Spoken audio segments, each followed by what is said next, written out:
Everything starting to record.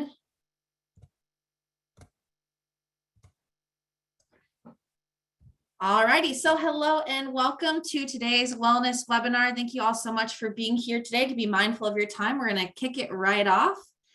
And a few housekeeping items to consider as we move through today's webinar is this webinar is recorded. If you have any questions about anything throughout, you can always check back on the recording or post in the chat as well. And we are going to share this recording to our Yammer community. We upload it to YouTube, and then we also email the slide deck and the recording to all attendees. So lots of ways that you can find out about, get the content afterwards. And as a reminder, if you have any questions throughout, please use the chat feature and ask your questions to everyone, to us directly. And if we cannot answer it today, we will definitely look into it and get it back to you. We've had other meetings where we've had tons of questions. We couldn't get to all of them at once. So we'll definitely send you a follow-up if that is the case. So as a quick reminder, we are all from the Healthier Together team. So my name is Anna Green. I'm the Wellbeing Program Manager. And so we all work to support all Medtronic employees. And one of the best resources, the best place to go to find kind of all the information that we're sharing is on Healthier Together. So if you have not done so already, here's the steps on how you can sign up. And it's your one-stop shop for everything wellness. So you can sync a device, you can track steps, you can look at resources, programs, everything will be found on Healthier Together. So why common food and nutrition myths? Why did we choose this topic? You all basically chose this for us because it's National Nutrition Month, but we get so many great nutrition questions all the time, and we want to better serve all the employees and give you guys what you want to hear about. So why we chose this topic in particular is that more than 1.9 billion adults globally are classified as overweight or obese. Worldwide, obesity has nearly tripled in the last 4 to 5 decades. So being overweight and obese puts you at a higher risk for cardiovascular disease, type 2 diabetes, musculoskeletal disorders, and other types of cancers. There's so much information out there at your fingertips that you can easily access. So we know it's hard to know what to trust. There's so much out there. So what is true? What is myth?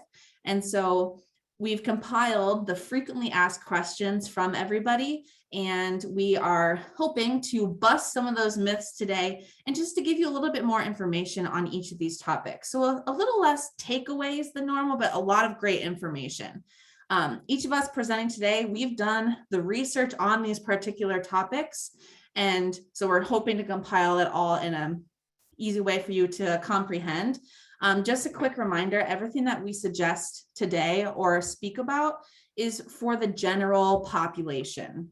There are a wide variety of disorders, conditions, health needs, medications that may be recommended to you from your doctor. And so please consult with a registered dietitian or your physician if you have specific questions regarding your own health. So we're trying to give you information for the general population, but we know there are certain circumstances where some of this may not apply to you depending on any health condition. So just a quick disclaimer on that.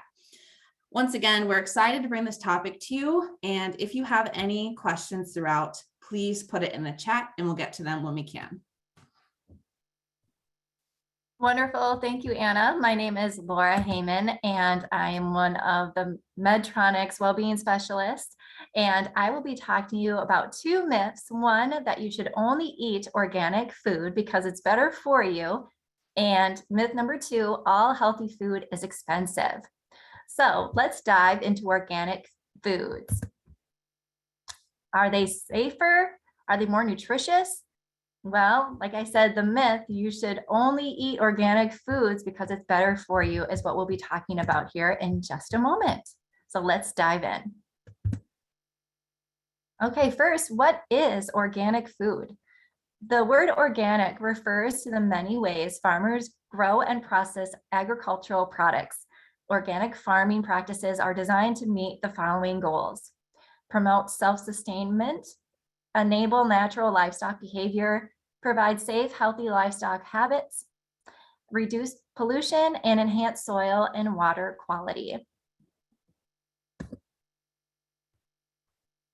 And continue with that, organic crop farming, some of their practices versus organic farming practices for livestock. So we'll just kind of dive a little bit into what that means. So for organic crop farming, plant rotation to preserve soil quality, mulch to control weeds instead of pesticides, use predatory insects or traps to control pests, and certain natural pesticides and few synthetic pesticides approved for organic farming may be used.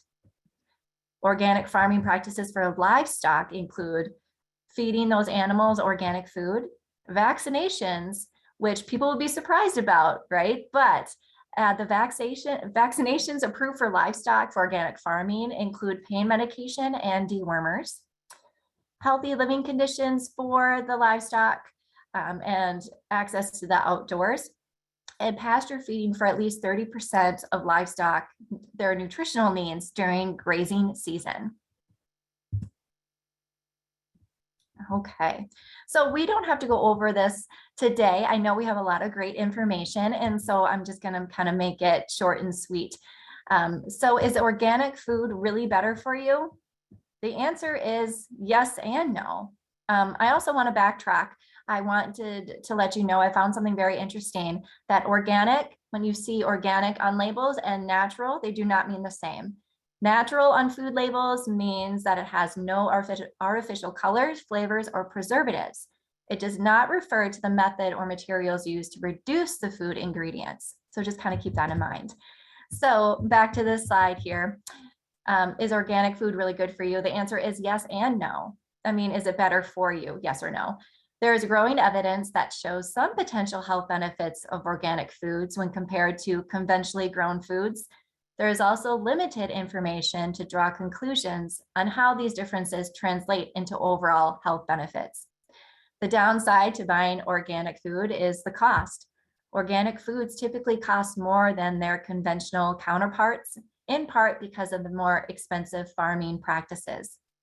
Some helpful tips for your next trip to the grocery store or supermarket is to buy fruits and vegetables in season, or visit your local farmer's market to kind of deflate the cost. And also read food labels carefully. Just because a product says it's organic doesn't necessarily mean it's a healthier alternative. Some organic products still may be high in sugar, salt, fat, or calories. And lastly, if you are concerned about pesticides on your produce, wash and scrub them thoroughly under running water. Washing helps remove dirt, bacteria, and traces of chemicals from the surface. So again, when this slide is provided to you, you can go and take a look at the evidence for each of these. So nutrients, which one has most nutrients, omega-3s, and so on.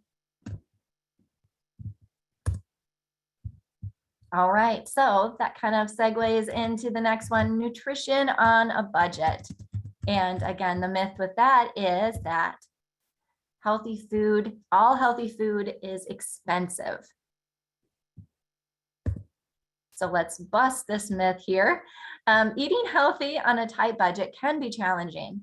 However, there are plenty of affordable, nutrient-dense foods you can purchase that are healthy and easy to add to your diet. The vegetables and fruits listed here are rich in vitamins, minerals, and antioxidants, and are both typically less than $1 US per pound. These grains and legumes are rich in vitamins, minerals, iron, magnesium, potassium, and many more, and are typically less than $2 per pound. And lastly, the fish, meat, and eggs listed provide minerals, vitamins, protein, and amino acids, and are typically $3 to $4 per pound. Now, of course, there is much more vegetables and grains, but I couldn't fit it on this particular side, but there are a lot of great options for you. Now I'll hand it over to Anna. So we're going to cover sugars and sweeteners, cookies, candies, and treats. Oh my, I thought that would be a fun segue. So for our poll question that we have today that you'll see in front of you now, is a little bit of a trivia. So choose the food from the list below that does not contain sugar. So we're not talking added sugars, normal sugar, just what does not contain sugar at all.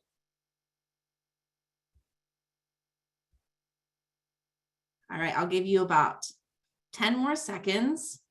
I try to include a wide variety of foods. Try not to Google it. Don't search it. Just give your best guess. Got about 80% participated. I'll give you about 5 more seconds here.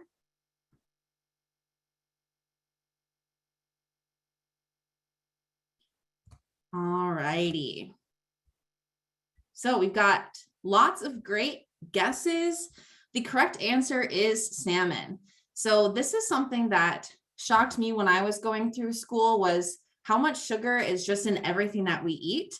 And kind of what does that mean? What does that look like when we're putting together our meals? You know, a lot of people would think, oh, carrots, they don't have sugar, or low fat yogurt, that wouldn't have sugar. So it's just another reason to, like Laura mentioned, to look at your nutrition labels and ingredients so that you know exactly what you are eating.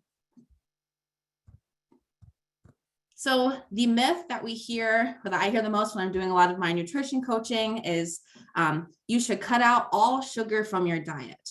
I follow a bunch of different influencers on Instagram and TikTok and all of that, and I see people posting all the time about their sugar detoxes that they're doing to reset their metabolism and all sorts of claims like that. So it's easy to think, oh, well, sugar is bad because we should just cut it out of our diet and then bam. But as you saw from that list that we just had in the poll question, sugar is in a lot more than we think it is. Now, don't get me wrong, excess sugar consumption over time can be detrimental to your overall health and well-being. If we consume too much added sugar, that can increase your blood pressure, chronic inflammation, risk of heart disease, and all of that. So cutting out sugar, all sugar from your diet, is a myth. And so hopefully you can learn a few things about why that is not true. It's nearly impossible to cut out all sugar from your diet, and it's in no way recommended by any governing body, I guess. And so to better understand the reality behind this myth, we need to better understand what sugar is. So sugar is a basic molecule in a wide variety of foods, and Kyle covers carbohydrates a little more later, so I won't go into too much depth here, but basically the body converts the food we eat into glucose. So as carbohydrates are broken down, they're broken down into glucose, and that we use those foods containing those sugars to supply a steady stream of energy to our cells. A high intake of fruits, vegetables, and whole grains have been shown to reduce the risk of chronic diseases such as diabetes, heart disease, and some cancers. So sugar is ultimately what our body uses as its main energy source. So specifically the brain uses a lot of sugar. And it comes down to what kinds of sugars you're consuming and what types and how much, and then we should aim to limit added sugars most of the time. So the goal is to aim to consume sugar from natural food sources. So whole foods such as fruits, vegetables, whole grains, legumes, those foods that Laura mentioned on her slide that are the cheaper versions of those healthy foods, I guess. And so that's a great list right there of foods that you can get great sources of natural sugar from. These are packaged with those vitamins, minerals, fibers that our bodies needs. And we use all of those to manufacture glucose in our body and then to aid in other bodily functions. Although sugars are not harmful in those small amounts to the body from those normal foods that we're eating, our body does not need any added sugars to function properly. Added sugars contribute additional calories and zero nutrients to our food. Reducing added sugars can help you cut calories, improve your health, and control your weight. So here are a few short-term and long-term effects of just completely cutting out sugar from your diet or trying to do even a low natural sugar diet. over time, it can cause cellular damage and impact hormone production and regulation. When you no longer have sugar for energy that comes from carbohydrates, your body starts to form ketone bodies from fat, otherwise known as the keto diet. So if you're not consuming enough carbohydrates, you start to experience the ketosis short-term effects of brain fog, fatigue, and cognitive decline.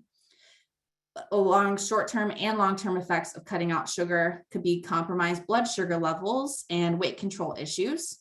And you can also experience changes in your mood and your sleep patterns.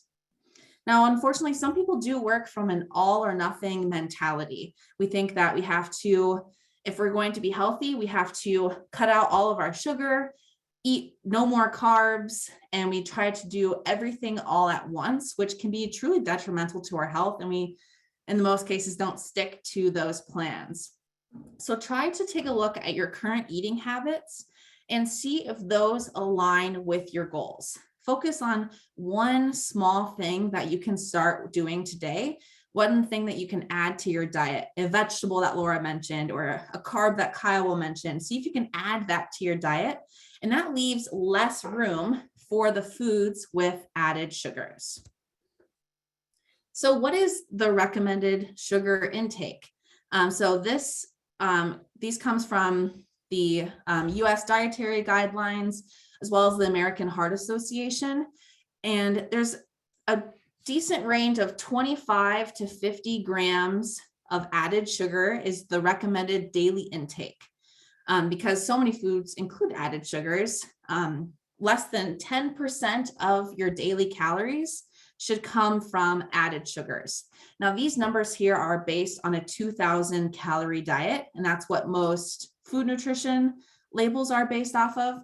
Now, we're all different heights, sizes, weights, and so you may be consuming a completely different calorie load. So thinking about your less than 10% coming from added sugars. Now, I went through a few things I could find in my pantry at home, and to think about where added sugars are coming from.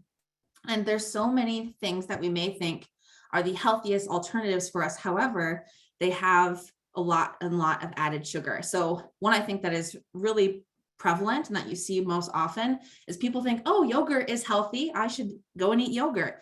But like a simple Yoplait yogurt has 13 grams of added sugar. And that was just the one flavor that we had at home. And there's so many other flavors that could be sweeter or less. And all of these are just the standard serving size that I found. A grande vanilla latte, so a medium latte from Starbucks, 35 grams of added sugars. A Cliff Bar, a type of granola bar, energy bar that a lot of people have very often, 21 grams in the chocolate chip variety. Even fruit cups too. So always looking at the labels, looking for no added sugar, no added sweeteners, those sort of claims. Because even things like fruit cups can have the sauce, the juice that they're kind of soaking up in, can have so much more added sugar. A fun size Snickers bar, Mountain Dew. So this is just another great reminder to take a look at your nutrition labels and just to see how many added sugars you have. When I'm going shopping, that's pretty much the only thing right now, because of my current goals, that I'm looking at right now is trying to reduce my added sugars. And that's one simple thing that you can look at where it doesn't have to be too overwhelming. You can compare 2 spaghetti sauces, you can compare 2 types of granola bars. And if that's what you're trying to work on at that time, maybe looking at added sugar as something that you work on. So here are a few additional common myths that I just wanted to highlight. So you often may hear artificial sweeteners are healthier than just normal sugar. Not necessarily. It's important to think about the long-term effects. So many artificial sweeteners, so like the little Sweet and Low packets that you may see at the coffee shop, those types of artificial sweeteners, they sometimes contain additional chemicals that make them taste sweet. So they have less calories than normal table sugar would. However, they can be sometimes 200 to 20,000 times sweeter than normal sugar. And if you think about the long-term effects of that, if you're constantly having those artificial sweeteners, that can start to alter your taste. And then when you're eating just berries or some other fruit that has natural sugar in it, it may not taste as sweet anymore because you've had so many artificial sweeteners. And then looking at high fructose corn syrup is the worst type of sugar, is sometimes you hear that. In reality, when you compare to other refined added sugars, you can't definitively say it's better or worse than other added sugars. What's important to consider is how much you're consuming. This is more a matter of semantics, as my husband pointed out to me. Sugar makes you hyper is a common phrase that you'll hear people up, or I've got my sugar high, running around. Sugar does give you energy, and that is its main job, is to provide your body with energy. As you break down those carbohydrates and convert those into glucose, you're going to have energy, but it's not the same as hyperactivity, which is kind of more lack of attention, trying to juggle multiple things at once and kind of bing bonging around. And then honey and agave is healthier than sugar. In the end, it is all sugar. It's all comes down to considering how much you are consuming and reading the labels. A particular type of honey could have additional added sugars in there to make it even sweeter, or additional flavoring. So that's just something to keep in mind. So other names for added sugars that you may see on labels are as follows here. So always look at the label, the ingredients, if that is something that you're working on at the current time. So a few additional tips for sugar intake is just take an inventory of your current eating habits and your goals. Check the nutrition facts panel. Keep an eye on total sugars. See if you can limit added sugars. Try to pair sugars with fiber, fat, and protein. That's going to help you feel fuller longer and have better snacking, better eating habits by pairing those with other foods. You can get all those great vitamins and minerals like Laura had mentioned earlier. Try to swap out those sugary drinks when possible. Now, I think in the end, having, the one grande vanilla latte at that time, that is not going to make or break your diet. It's over the long term, how much you're consuming day to day, week to week, month to month, versus that one time latte if you want to treat yourself. And trying to add more whole foods to your diet. Think about all the great things you can add into your diet so that you leave less room for those foods with added sugars. And always cross-check your nutrition labels. And when claims of healthy, natural are made, those claims are not regulated by the FDA or any other body. So it's important to look at your ingredients, look at the labels, and make the best choice depending on what your goals are at that time. So I'll pass it over to Kyle for our next myth. Excellent. Thank you. I'll just forewarn everybody, my house coworker, as I call him, just joined me. So if you hear some loud meows, it's him wanting attention. But for my section here, I wanted to go into blank are bad for you. It was really tough for me to decide what or which myth to discuss with you today. There are a lot to consider in this ever-changing and adapting world of health, wellness, nutrition, exercise, etc. So I thought I'd keep it simple and break down a couple of the macronutrient myths you may have heard before.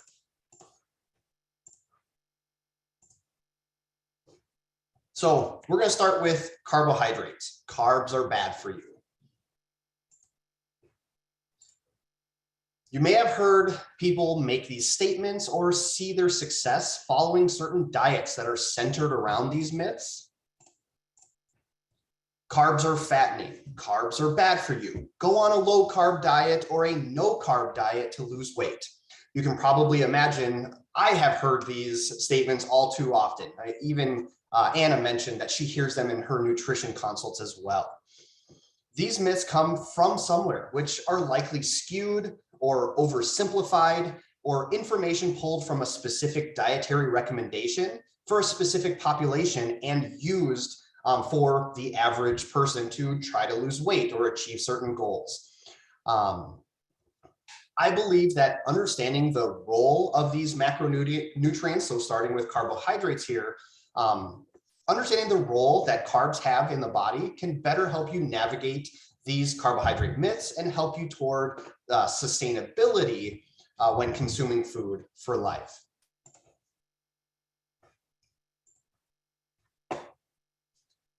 So as we move into how your body uses carbohydrates, know that I might not include all the different ways carbs are utilized within body and body functioning.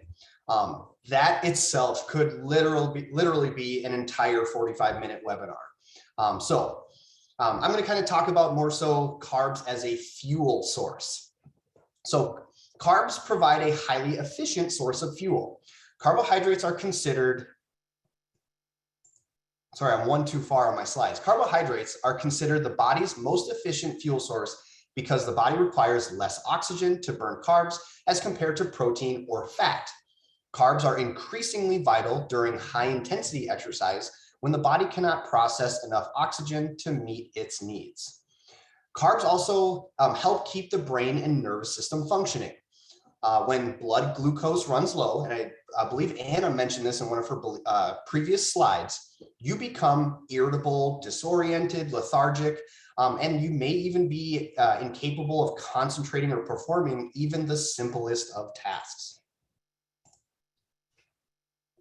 Carbohydrates also aid in the metabolism of fat. To burn fat effectively, your body must break down certain amounts of carbohydrates. Because carb stores are limited compared to the body's fat reserves, consuming a diet inadequate of carbs essentially limits fat metabolism. And then one of the last ones here, consuming carbohydrates, an adequate amount of carbs, spares the body from using protein, like from the muscles or internal organs, or even what you consume from your diet, as the energy source. Dietary protein is much better utilized to build, maintain, and repair body tissues, as well as synthesize hormones, enzymes, and neurotransmitters. So, choosing your carbohydrates wisely. Understand that not all carbohydrates are created equal, but because of the functionality and health benefits, carbs have their place within your diet. Fiber-rich fruits and vegetables can help you feel fuller longer on fewer consumed carbohydrate calories. Whole grains are a better source than refined grains. Consider low-fat dairy options to help limit calories and saturated fat, but beware of dairy products with added sugar. Legumes like beans, peas, and lentils are versatile and nutritious. They are typically low in fat, a good source of protein, and contain beneficial fats and fiber. Added sugar isn't harmful or bad in small amounts, like Anna was kind of mentioning before. The dietary guidelines for Americans recommends less than 10% of calories you consume every day come from those added sugars. So let's revisit some of those carb myths and look at the reality. So carbs are fattening. Well, in reality, you could consume only the healthiest of foods, but if you ate more than your body needs, you would likely gain weight. The next one, carbohydrates come in multiple different food types, fruits, vegetables, beans, rice, lentils, bread, pasta, potatoes. So the statement of only bread, pasta, potatoes are considered carbohydrates is incorrect. All carbs are unhealthy. Well, no, not all carbs are created equal, like I said, but carbs are vital for body function. And that's where moderation is key. It is a good kind of choice to make when deciding on what to eat and the carbohydrate intake. Following a low carb diet can help you lose weight. Well, in reality, following a low anything diet would make you lose weight. Multiple facets need to be incorporated for healthy weight loss. Calories in versus calories out, types of food, body type, genetics, and other factors. So moving on, similar to carbohydrates, fats have their myths as well. A lot of these myths sound similar to the carbohydrate myths that we just looked at. You can probably already guess the reality behind each of these myths you see here. Let's take the same approach on fat myths as we did with carbs. How does your body use fat? The types of dietary fat, so like the quote unquote good fat versus the bad fat. And then we'll look back to the reality of each of these myths. So again, I want to make this note. I may not speak to all of the ways fat is utilized throughout the body, but here are some of the a little bit of information for that insight of how your body uses fat. So fat in general gives your body energy, protects the organs, supports cell growth, keeps cholesterol and blood pressure under control or regulated, and helps your body absorb vital nutrients. Looking at it in kind of the fuel aspect, generally as the duration of time spent exercising increases, intensity decreases, fat is the more important fuel source. Stored carbohydrates are subsequently used at a slower rate, thereby delaying the onset of fatigue and prolonging activity. Fat provides a concentrated source of energy. So fat has more than twice the potential energy that protein and carbs do. So 9 calories per gram of fat versus 4 calories per gram of carbs or protein. And then fat helps fuel low to moderate intensity activity. At rest and during exercise performed at or below about 65% of aerobic capacity, fat contributes 50% or more of the fuel that muscles need. So types of dietary fat. There are 2 types of dietary fat, and understanding the 2 may help you make better choices in your overall nutrition and health. Saturated fat, primarily found in animal products and high-fat dairy products, beef, pork, margarine, cream. High amounts are also found in many fast foods, processed foods, baked foods. You can see pizza, desserts, hamburgers, cookies, and pastries. Saturated fat tends to be more solid in form compared to other healthier fats. And saturated fat is commonly called the bad fat. High consumption of saturated fat can increase LDL cholesterol levels, as we know and understand LDL being the kind of the bad cholesterol per se. Now looking at unsaturated fat, it's broken down into 2 types of unsaturated: monounsaturated and polyunsaturated. Monounsaturated can be found in avocados, peanut butter, nuts like almonds, hazelnuts, even seeds like pumpkin seeds, sesame seeds. You can also find unsaturated fat in plant oils like olive oil, peanut oil, and canola oil. Polyunsaturated fat includes the omega-3 fatty acids and the omega-6 fatty acids. Can be found in plant-based oils like soybean, corn, and safflower. It's very abundant in walnuts and flax seeds, and in fish like salmon, mackerel, herring, tuna, and trout. Omega-3s also have very good kind of weight management properties as well. So unsaturated is commonly called the good fat and can help raise the HDL cholesterol levels, the kind of good HDL level. So back to those common fat myths and looking at the reality. Eating fat will make you fat. Well, again, just like I talked about a little bit with carbohydrates, any excess calories consumed, whether it's protein, carb, fats, any of those excess calories consumed that your body doesn't need or expend through exercise or some sort of physical activity will cause weight gain. Looking at fat-free products are the smart choice. A lot of fat-free products are high in sugar or calories or even highly processed. So reading the nutrition label, like we've been talking about, and even looking at the ingredients on that nutrition label can help you make a more informed choice on if you should choose the fat-free option or choose the regular option or a different option. All fats are unhealthy.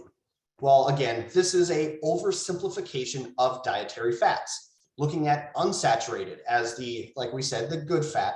Unsaturated in moderation do have health benefits. A low-fat diet is the best way to lose weight.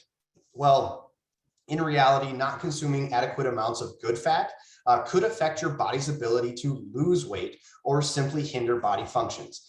A lot of our macronutrients, they work together in order to aid in certain goals, whether it's weight loss or for those that are looking to gain weight.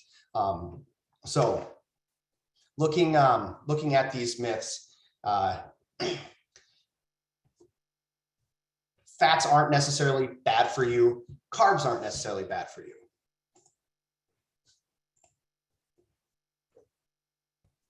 All righty, thank you, Kyle. So we know we've covered quite a bit of information here, and we wanted to give you some time to think about one way that you will apply this information to your own eating habits. So what's one thing that you're going to try to accomplish maybe in the next day, next week? Are you going to look at foods that are maybe in season in your region to help with nutrition on a budget? Are you going to maybe look at the labels for added sugars, or maybe check out the types of grains you're consuming to see if they're the types of carbs you want? So please feel free, share in the chat what you are going to do to better help yourself and your own health and well-being. Sort of the call to action. The one thing that you can take away is to apply this webinar into your own life. I know people probably have such great ideas. They're probably typing them out. So we got review nutrition labels for added sugars, look at labels more consistently, stick to whole foods, eat less processed foods, focus on the good fats. That's all great things. So continue throwing those in, and we'll compile all of these ideas, the ways that you are going to apply these into your life, and we'll send this out with the recap as well.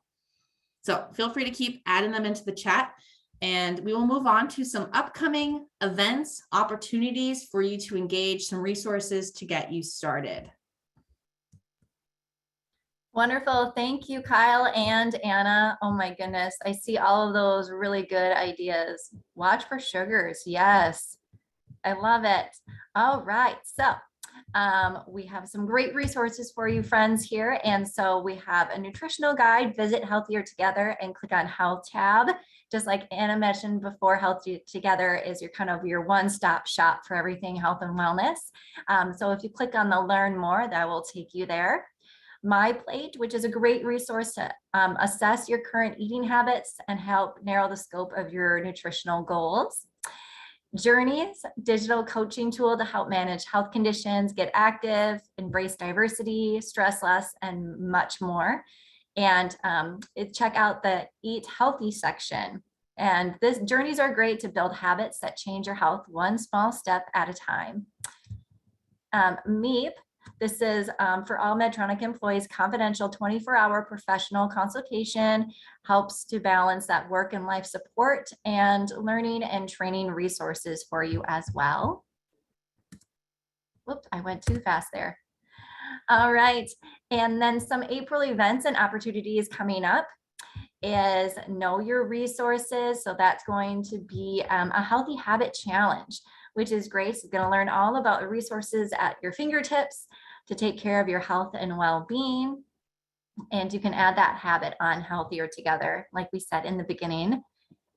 Here are 2 Will webinars coming up. April 7th, how to create a mindful day to keep stress at bay. And on April 19th, from stressed out to your best self, how to manage emotions as a working parent on April 27th.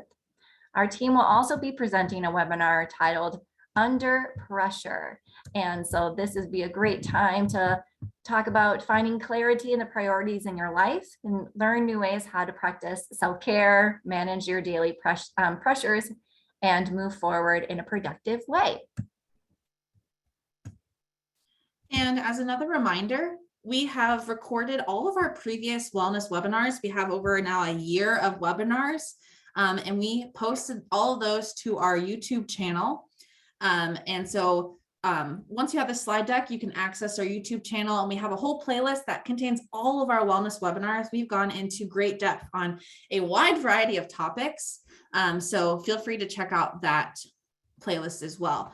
So once you have the slide deck sent out to you, you can click the here and you can fill out the form to receive Healthier Together reward points. We'll be sending you an email in the next few weeks so that you can, with a code, so you can earn Healthier Together points. And if you have any questions, this is your time to throw them into the chat. And like I said, we will compile all of these ideas on ways that you'll apply these into your life, and we'll send out a recap as well. So put any other questions you have in the chat and we'll answer them at this time, or we'll get back to you later. So I will be sending an email to all attendees that join in the meeting. You'll get the recording and the slide deck, and then we will also post the recording to Yammer and YouTube.